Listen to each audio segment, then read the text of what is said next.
Hey guys, welcome back to our YouTube channel. Today's video, I'm going to show you how to fix Roblox error 279. So first thing first, make sure that you are not connected to any type of VPN. If you are, go ahead and turn it off for this one moment.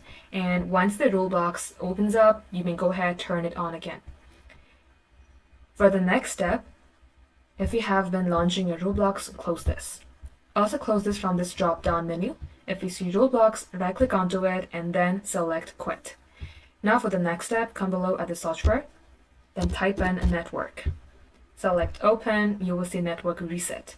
In here, select Reset Now and then Yes. And once it is, so go ahead, restart your device. Also make sure that you are connected to a strong Wi-Fi connection. If you think your Wi-Fi is slower, you may also go ahead and connect it to Ethernet or another strong Wi-Fi. Now lastly, come below at the search bar and type in View Network Connection. You will see it under Control Panel, open it. Select your Wi-Fi, select Properties. In here, select IPv4 Properties. In here, also make sure that you have these exact same number for preferred DNS server and alternative DNS server. 8888 for preferred and 8844 for alternative. Once done, select OK.